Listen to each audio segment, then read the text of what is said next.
On this episode of Next Season, we speak with Emilly Hadrill, who has been building an empire for over 17 years. And what she's learned most about that is how to build unbreakable confidence. So if you want to learn how to be more confident in business, in relationships, and as a mum, listen in.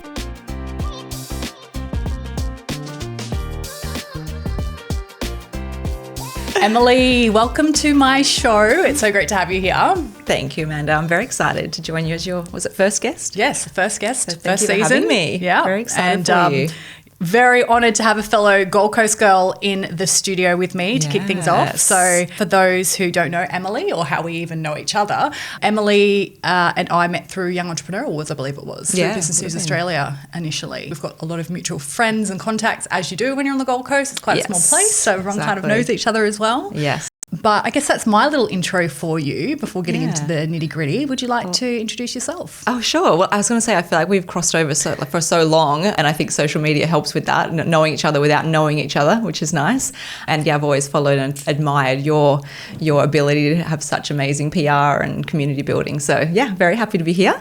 Yes, I met you there from doing the Young Entrepreneur Awards over the years. So yeah, I'm very excited to be here. Yeah, it's interesting how like-minded attracts like-minded, I guess, like whether it be through social media or, I mean, I guess we kind of all look out for each other. And I think the reason that is too is there's that quote, you know, like you've got to check in on your strong friends, or it's often the people that look like they're the most successful and they have it all together that actually need to find other like-minded people that can obviously like check in on them as well. And I've also found that that's been like a beautiful thing that we've been able to do for each other, probably more so in recent times as I've obviously come into motherhood and become a mother in the last couple of years as well. So for me, I have always admired how you've managed to build your empire, go through a couple of big life-changing moments, which is what this show is all about. It's all about how we, you know, find resilience and we continue to move through change and build ourselves into bigger, better versions of ourselves without compromise as well. Yeah. So maybe what we'll do is let's start with the business story. So 17 years ago, you started building Emilly Hadrill's empire, of which you're about to fly out on Tuesday to go and dominate the European market as well. Yeah. But let's talk about the mindset that you were in 17 years ago. Like there's this sort of trending thing going around at the moment on Instagram where you write a letter to your 18-year-old self. Yes, I did. What would that look like for Emilly? Yeah, I actually did it. But I think when I started the business, I mean, I was 19, turning 20. So it's literally going in blind, having just no idea what you're doing. And just, it was very much just a go, you know, roll along and see where this takes me. I certainly didn't think at 20, I'm going to have this huge business. And that's just part of my personality. I think being a girl from Tasmania, I don't necessarily think of it as like I'm going to end up taking over the world. But I think, so it's sort of like starting with a goal and then keep working on growing the goal as you go along. I started from having my own hair transformed with hair extensions, and I basically have very, very fine hair myself naturally. And so it's funny that even just a superficial thing like having your hair done can really actually impact how you go out into the world, just feeling better about yourself. And I loved it so much in my own, the change that I had in my appearance, that it made me want to do that for other women.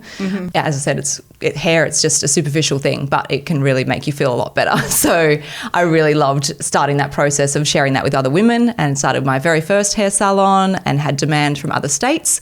So that led me to opening more, starting in smaller spaces and expanding into bigger ones. And it's rolled. Awesome. That's such a cool story. And I mean, in terms of at what point did you decide that you were born to be an entrepreneur as opposed to wanting to be like in the workforce? Like what kind of jobs and things were you doing before you became an entrepreneur? Yeah, I think it's in your DNA, in your blood, because I actually was like 14 making wooden, it's so funny, I was making these wooden like cats that sit on top of your doorway, you know, I'm from Tasmania. And I'd sell them at the Salamanca market. I don't know if anyone knows Salamanca market, but it's just like the arts and crafts kind of market. Yeah.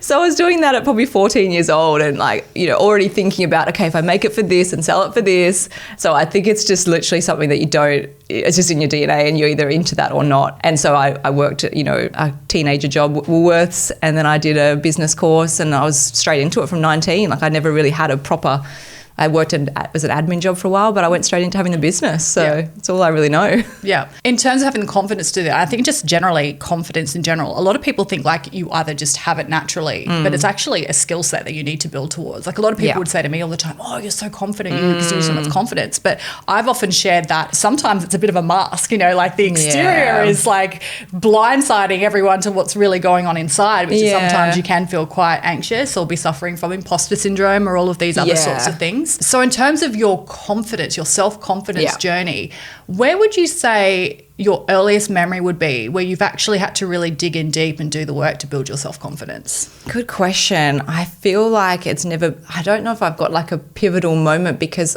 I think it's only really come from gaining a bit more, like once you have a little bit of experience and success in something, then you gain a little bit more confidence. And I just think it's really builds on itself. It's just such a momentum thing. And if you don't put yourself out there, you're really not going to build it, I don't think. Like if you stay in your shell and don't say yes to doing anything outside your comfort zone, you're never going to build it. And so I'm still working on that myself, like massively still working on that. And I think there are people that are more extrovert and more confident, you know, naturally. But I also think as you said, everyone has their time where they need to be more insular or, you know, need a bit of validation as well. Otherwise, you're probably a bit of a arrogant person if you're just so confident that you don't need that at all, I guess. And for our listeners, or our audience, I should say, do you identify as introverted or extroverted? I'm definitely more introvert. Yeah. Yeah. And I think it's like what you said, you have to put on a mask, you have to go and do things. But, you know, it's that whole where do you get energy from? I'll come home from doing something extrovert and I'll just crash and burn.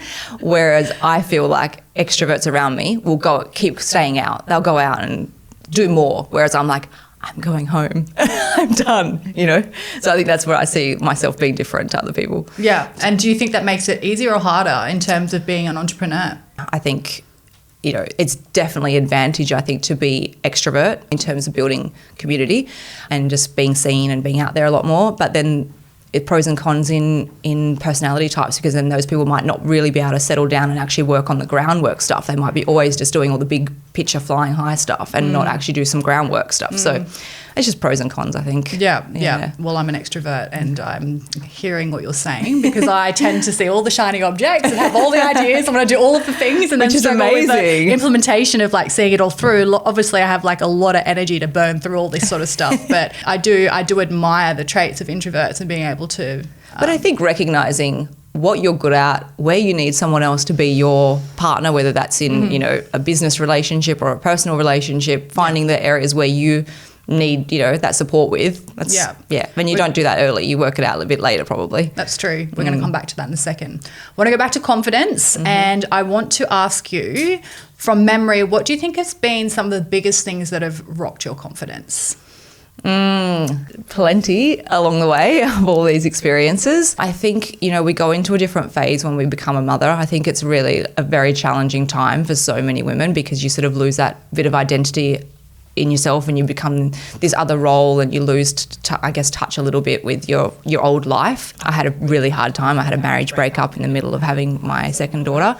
So that was definitely my most challenging time. I think if I didn't have things that kept me needing to show up, so to speak, and needing to be okay, then I wouldn't have been. So I think it's actually a blessing that I had the kids and I had the business that I had to just keep forging forward. But yeah, talk about rocking confidence and wanting to just put you in bed basically. You just want to disappear when stuff like that happens. How old were the kids at this point? One. My youngest was one. My oldest was 1.5, 2. And 2. They're really close, yeah. Yeah. And at what point were you out in the business at this point? This is for 4 years ago nearly. So I had my 4 hair salons and my wholesale company, which sells, you know, retail as well. But that was in a growth phase and it was COVID as well. So there was all kinds of things happening. So yeah, a really, really challenging time. The business is definitely in that phase of, you know, going even further. So I had an amazing team to support me. Yeah. And I feel like as my daughter got to about, honestly, probably 2.5, it took that long to about 2.5 till I actually felt like, okay, I'm coming out of this almost like a cloud where I can start to feel myself again. You know, I really prioritized health and fitness. I think that was very important for me, just to feel good about myself again. So I encourage women to do what they can. I know there's time limitations and everything, but it's the single most important thing for yourself, I think.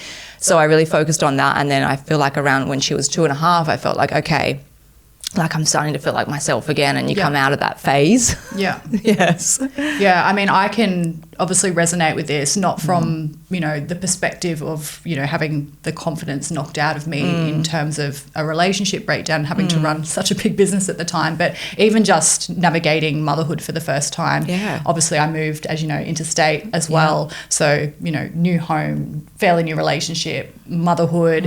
My business obviously was on the Gold Coast at the time. That even kind of took a bit of a backseat, as I have mentioned before, kind of went on life support as I did adjust to motherhood. And so a lot of those things you talk about in terms of like prioritizing health and fitness, having support around you is super important. One thing for me though has been like, is there any way we could like speed this up? Because as you mentioned, you know, you felt like it took until your daughter was 2.5 to get there. And I almost feel a bit like it's something that you have to just surrender to. Like, I think if you're a solutions orientated person like we are and you're a high achiever, you're so used to being able to identify when something is not right, something that's not serving you, it's not lighting you up. Okay, so I need to change this. But for me, I felt like this period, and you probably would say the same thing too, feels like it can feel like pushing shit up a hill, to be honest, because you do want to see the light at the end of the tunnel. You just want to get there. You just want to go back to feeling your old self. You want to go back to feeling confident again. And it just feels like such a long drawn out process. Yeah, no, and I agree, you can't speed it up. I mean, I think that you look like you're doing the most amazing job at achieving that. But I think it's pretty harsh on ourselves to do that, because even just the body, the hormones, everything, you can't change that. You have to just wait for it all to do what it's naturally supposed to do. And then you've got to be there for your child as well. So, and then you, like so many people like myself, fall pregnant again, and you go through the whole thing again. And it's really like a very selfless time. You have to just be selfless. And as you said, your business will pretty much inevitable, it has to take a backseat to things for a little while. So I think it's something that we just have to accept that that's what women have to do if you want to have children. And I think like your story is a great example of like the comeback is always, you know, much more incredible than the setback to begin with, because look at you where you are now. Tell us what you're doing on Tuesday. Tuesday, thank you. So we, with the wholesale company, with Hadrill, we have demand from Europe and USA, but Europe and UK is our first expansion plans for the brand. So we had interest from hairdressers over there wanting our product, which has been amazing. And it's just been like, again, another thing that gives me confidence, because you get that good feedback loop, right? So we're heading over to do our first international trade show in Italy, and we have a week in Paris to do content and to see with some hair salons that are signing on with us, and then do our first trade show over there and set up our international website and everything, which is going to be all Hadrill Hair because of a recent trademark issue that I had. So it's been an interesting 46 I love this actually. months. I think about little Emily from Tasmania who used to make cats that sat on doors. Who is now being, is it Christian Dior? Trademark opposed from Christian Dior. From cats to Christian Dior. There we have it, the title of the podcast now.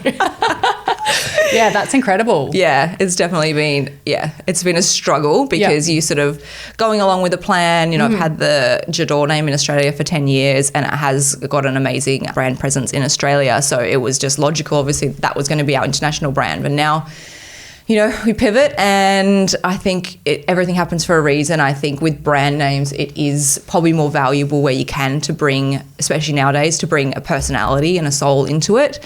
I always hid behind the brand because of that lack of confidence. I didn't want to be the face of the brand. I was always worried to just be out with my face in it. So that's why I called it something away from my name. And now this is part of this whole, okay, no, I can do it. Like, say yes to things. It's fine. And no one's going to judge you. And if they do, whatever, like, don't care. I think I'm just a person that cares a lot about what people think. I think that's where, at the core, what it comes down to. Yeah. So with my hair salons being Emilly Hadrill Hair, I think I decided that when I was 19 without really thinking about it. Yeah. So now Hadrill Hair is the name for our global brand. So yeah, it's an exciting next period. I feel like I've jumped onto this train that's moving really fast, and it's a lot of work, but it's exciting. Wow. And how do you balance all of that? We are going to go into talking about, as we talked about before, relationships and the kind of support structures you need, the kind of partnerships you need in business and in life. Yeah. But what does it look like when you travel? With the kids? Yeah. So the kids only really come if we're not doing a work trip. Like if we plan a purposeful family holiday. Yeah. That's a very short flight away. Yeah.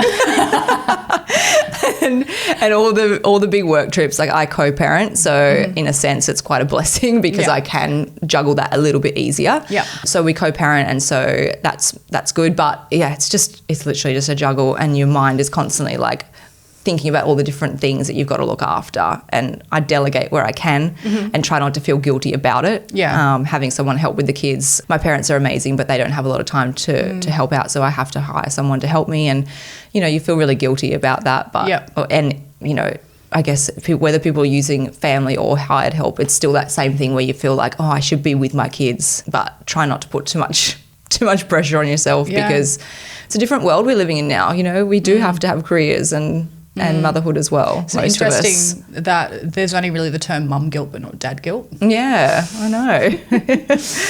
Yeah, I don't know if they even have it in there. It's just these hormones that we have, I think. But also it's obviously stems from the roles that we used to play versus what we have to play now. Yeah, absolutely. Because women came out and wanted it all. That's a good segue into this, actually. I'm going to play you a reel and we're going to have a little chat about this. The greatest trick women ever played on ourselves was making us believe that having it all was limited to having a family and a career. I got both of those things. Newsflash, is not enough. Necesito más. I don't just want equal pay, I want equal pleasure. But it would be very threatening if all women wanted and felt like they deserved that, because then a bunch of women wouldn't be available to helping their husbands make their lives as easy as possible. Do you know how much more successful I would be if I had a wife?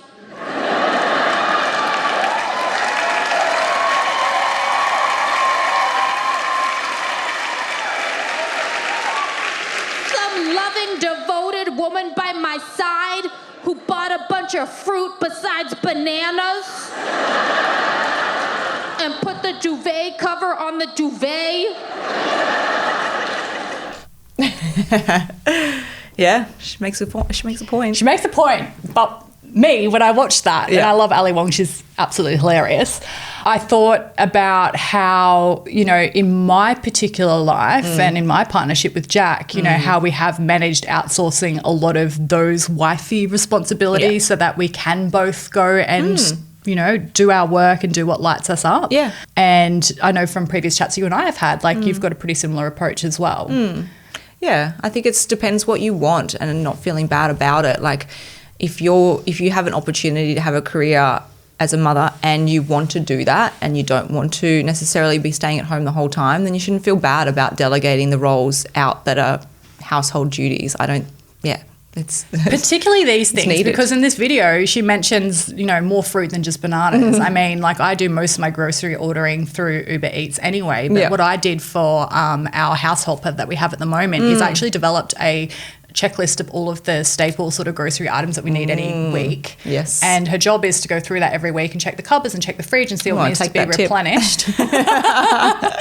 So that takes care of that thing. Same thing with, the doona go in the doona cover, the bedding being changed once a week and laundry. Obviously we have daycare, we have nannies when we need them as well. There's so many different ways you can outsource a lot of this stuff so it can free you up to spend time doing things that light you up, but also to give you more intentional time with kids. And I read this thing the other day that said 5 minutes spent with a child, purely being present with them, is better than 2 hours of sitting there with them and being on your phone or distracted or watching TV or that sort of thing. Yep. So if there's, if you're having these little beautiful 5 minute intentional really present moments with your kid throughout the day, that's going to be worth so much more than spending the whole day with them and then feeling like the mum guilt of like almost frustration, to be honest. Like you feel frustrated because you're like, I know I need to be like present and intentional about spending time with my child, but I really miss being able to like use my adult brain. Yeah, you're not have actually adult all there. conversations. Like I remember saying to Ari one day, she was playing a game where she was just opening the cupboard door and closing it for like 5 minutes straight. And I looked down at her and I'm like, Ari, can we please play another game now? Mummy is very bored. I need some stimulation outside. Jack heard me and he just started laughing. But that's the thing. It's like if you desire to just spend, and I know some amazing mothers who are so hands-on with their kids. They're homeschooling. They're spending every waking minute with their children because they love it, and that's just what they want to be doing. I never saw myself as being that type of mother to start with. I see myself as being the type of mother who's going to set a really powerful example for my children and my daughter at the moment. We have more. That, you know, it's so important to have your own dreams and follow your own dreams and be your own person. Even more so now with, you know, having that initial, which is quite scary, phase of losing yourself into motherhood. And losing all of those vices. That you've got to go backwards to go forwards. You have to go backwards to go forwards. And it depends what makes you happy. And like with having people help, there's literally not enough hours in the day. And I think as well, like you said, you're a better mother if you do take a bit of time out. So even if you don't have help and you can just, you know, have a bit of a break. You don't need long just to have. I can sometimes take like half an hour that my partner can just look after the kids and I just take a quick walk and I'll come back and be so much more a better mum, a better centered person, more present, more patient. Because that's the problem if you go into like a burnout phase with and just be around the kids all the time and feel frustrated, you're just going to be frustrated. Like, as you said, not going to have that valuable time with them. So what's the point then? But it is a juggle. It is. And so, I think we've covered off some good stuff just in that section around, I guess, like external help in terms of more of the logistics of like running a household, looking after kids and running a business. But let's talk about like life partners and how important it is to actually find a life partner that can actually help you grow. I'm very lucky that second time round. Me too. And I think that's actually a fair point that I think, you know, I met my husband when I was young, and he was young. He was 22 and I was 26. So I think that it's somewhat unlikely that two people grow together through those, especially if you meet maybe 20. You know, I think relationships that start in their 30s are probably much higher chance of working out because you really are a bit more, you know, who you are by that stage. Whereas your 20s, you've kind of, you've got a lot of growing still to do throughout those years. So I think, you know, the dynamic is important. I think it's, finding that person that is just the right fit for you, and it doesn't happen easily and doesn't happen the first time. And not to feel like I felt a fair bit of shame about getting divorced, especially I was one of the first in my sort of friendship group, and so hopefully not too many more, but, you know, it happens. It does. And it's a big start. I did feel shame about it, but I didn't have a choice. I wouldn't accept. I don't think people should stay in something that's not healthy.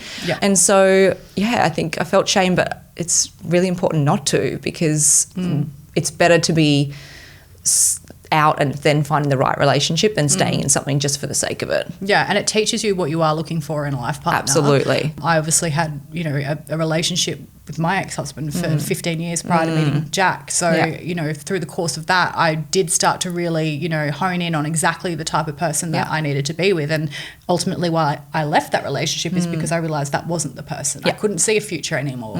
Whereas Jack and I, like, obviously complement each other so well. We have very, you know, we're very values aligned and it works so well for us. But what were some of the things that you were looking for in a partner? I was looking for someone that was going to, I guess, understand the world that I am working in and how busy and how work doesn't really, there's no real work-life balance. Like it's all in. So I'm very lucky that I found someone that has a similar work ethic to me and doesn't have a problem with that. We talk about work like all night until we go into bed. Someone that's really wants to spend family time when we do have that downtime. Someone that prioritises family, loyal, trustworthy, just helps that he's really good looking.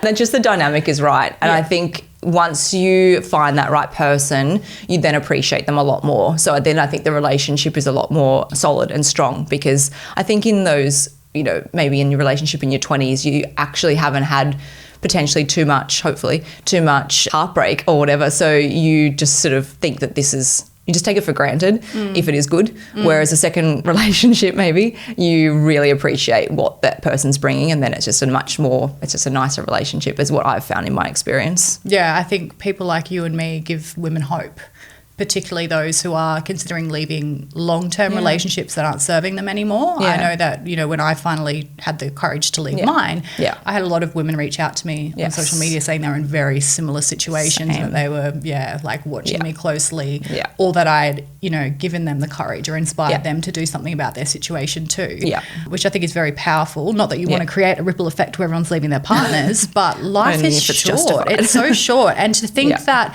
you could have chosen to stay there as opposed to be where you are right now, about to take off with the love of your life on Tuesday to Europe to go build your empire.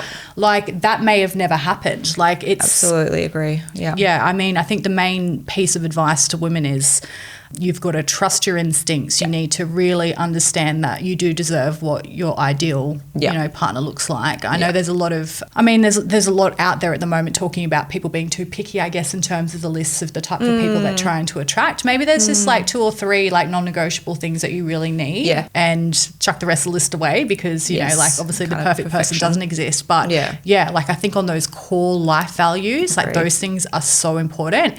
And I know that in my case, like going into a relationship very early 20s, you don't even sit down like when you're meeting someone for the first time and even have the conversations around like, what are your values? Like, what do you see yourself doing like in the future? Like, it's initially just attraction and chemistry, I think, that pull us together. And then we're just left to try and figure out how to grow together over time, which doesn't happen for most people unless you are just lucky that you've met someone who just comes pre-programmed with the exact same, future sort of mapped out and their brain's ready to go. So there is beauty in stepping away from something, really doing the self-work and understanding what you want, and then going out and finding someone who's going to complement that. And for me, it was a case of I was so happy being on my own that I could have stayed on my own. My life was very fulfilling. And I think that for a lot of women that I speak to who are still, single, I say, like, when you 100% completely fall in love with your own life and you're so okay just being alone, the right person comes along. It's like magnetic. It pulls the right person in. Yeah, that's true. And I also think, though, you get to that place of being so comfortable on your own that you still then have to be open, because some people get so comfortable being on their own and independent that then they're like, I don't want to change my life for someone else. So I still think you need to be quite open, but also, do the work for yourself and be confident within yourself. Yeah, because I think as women, we generally have to compromise so much in general on life. And that's what this whole show is about. It's about, getting people like yourself on there. Let's have these conversations about how do we balance, ambition and a desire to live a life on our own terms without having to compromise too much. What would be your advice for a woman who's not wanting to compromise? Just keep going with it. Like, just, you might have days where you're feeling knocked back or you sort of like are not sure if you're doing the right thing, but then take that day, take a crappy day, and then get up the next day and keep doing it, because just trust your gut and keep going with it, because that's definitely the way to go. Yeah. And how important is it to build a support structure around, like, what kind of people did you put in your place to help you navigate some of life's toughest sort of challenges? I think that's very important, to have good friends around you. It doesn't have to, for me, it was never about having a lot of friends. It was about having those core people that I knew were actually going to be there for me. So I think that's very important. Obviously, if you have great family, that's a blessing. But if you don't have that, your good friends is people you need to rely on. And everyone has times in their life where they have their difficult period. So that's what we're there for with friendships. I think it's what it should be. Yeah. And in terms of tools that you've developed for yourself over the years, are there any books, podcasts, mentors, therapists you work with, coaches? Like, how do you actually fill your cup? For me, the one thing I prioritize is going to the gym for an hour in the morning. Like, I'll go and do a class. I purposely book a class so that like a Pilates gym strong class, so that I have something that I know I'm committed to, because it's not necessarily for physical, it's actually for my mind, just to switch off for an hour, because I think that we spend so much time on our phones talking. It's very rare to actually have that time where we're just stopping that. So for me, going to that gym class is actually just as much for my mind as it is for my body. And so I'll do that in the mornings to start my day off right. I'm pretty bad at the moment. I usually use my phone until the minute I fall asleep. So I don't read books is what I'm trying to say. And then, which I used to, and then I'm like, it's just too much that I'm doing each night. Yeah. But I listen to podcasts in the car, Diary of CEO, that kind of vibe, just whatever I kind of put on. I don't have anything specific, to be honest. It'll be yours now. Yeah, great. And so what would be one piece of parting advice that you could leave for the people listening to you today? Don't feel guilty about anything that you want to do. Look after yourself. Yeah, just keep focusing on what your goals are and don't feel guilty about it at all. Beautiful. Thank you so much for coming on the show. Thanks for having me.